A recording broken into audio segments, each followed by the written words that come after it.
आपके saving account में 50,000 रुपए पड़े हैं तो क्या इस पर आपको टैक्स देना पड़ेगा या फिर ये पूरी तरह से सेफ है। लोग अक्सर मान लेते हैं कि बैंक में रखा हुआ पैसा पूरी तरह से टैक्स फ्री होता है, लेकिन सच्चाई थोड़ी अलग है और अगर आपने सही जानकारी नहीं रखी तो छोटा सा अमाउंट भी आगे चलकर बड़ी परेशानी बन सकता है। आज की इस वीडियो में हम बिल्कुल आसान भाषा में समझेंगे कि सेविंग अकाउंट में 50,000 रुपए रखने पर कितना टैक्स लगता है, क्या आरबीआई के नए नियम हैं और किन बातों का ध्यान रखना जरूरी है ताकि आपको कभी भी इनकम टैक्स का नोटिस फेस न करना पड़े। इसके लिए वीडियो को एंड तक जरूर देखें और चैनल पर पहली बार आए हैं तो सब्सक्राइब करके नोटिफिकेशन ऑन कर लें। तो सबसे पहले एक बात क्लियर कर लेते हैं कि अगर आपके सेविंग अकाउंट में 50,000 रुपए पड़े हैं तो इस पर सीधे कोई टैक्स नहीं लगता, लेकिन असली मामला शुरू होता है सोर्स और इंटरेस्ट से। मतलब ये पैसा कहां से आया और इस पर कितना ब्याज मिल रहा है। मान लीजिए ये 50,000 आपकी सैलरी से बचा हुआ पैसा है या फिर आपने किसी इनकम से सेव किया है और आपने अपने ITR में इनकम ऑलरेडी दिखा दी है तो आपको किसी भी तरह की प्रॉब्लम नहीं होगी। लेकिन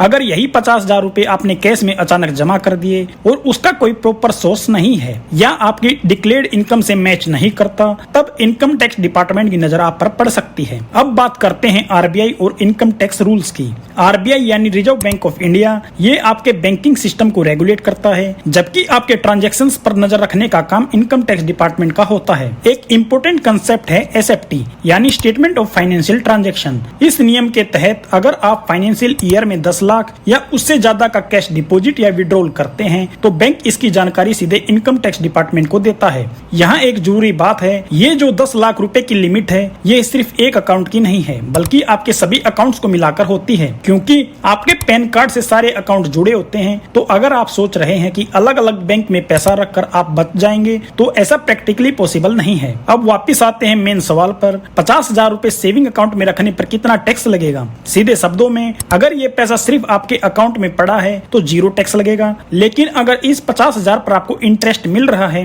तो कहानी बदल जाएगी। मान लीजिए बैंक आपको साल भर में 2,000 का इंटरेस्ट देता है तो ये 2,000 रुपए आपकी इनकम मानी जाएगी और ये टैक्सेबल हो सकती है। अब यहाँ इनकम टैक्स लॉ आपको कुछ रिलीफ भी देता है। अगर आपकी उम्र 60 साल से कम है तो सेक्शन 80TTA के तहत 10,000 तक का saving account interest tax free होता है। यानी अगर आपका टोटल इंटरेस्ट 10,000 से कम है तो आपको कोई टैक्स नहीं देना पड़ेगा, लेकिन अगर इंटरेस्ट 10,000 से ज्यादा है तो एक्स्ट्रा अमाउंट आपकी टैक्सेबल इनकम में जुड़ जाएगी। वहीं अगर आप सीनियर सिटीजन हैं तो आपको सेक्शन 80TTB के तहत 50,000 तक इंटरेस्ट पर टैक्स छूट मिलती है। लेकिन अब यहाँ एक बहुत बड़ी मिसअंडरस्टैंडिंग होती है। लोग सोचते हैं कि बैंक TDS नहीं काट रहा तो टैक्स नहीं लगेगा, लेकिन ऐसा नहीं है। सेविंग अकाउंट इंटरेस्ट पर बैंक आमतौर पर TDS नहीं काटता, लेकिन इसका मतलब ये बिल्कुल नहीं है कि आपको टैक्स नहीं देना है। आपको आपके ITR में इंटरेस्ट इनकम दिखानी होती है। अगर आपने ये जानकारी छिपाई तो बाद में नोटिस आ सकता है। अब एक और कॉमन मिस्टेक समझिए,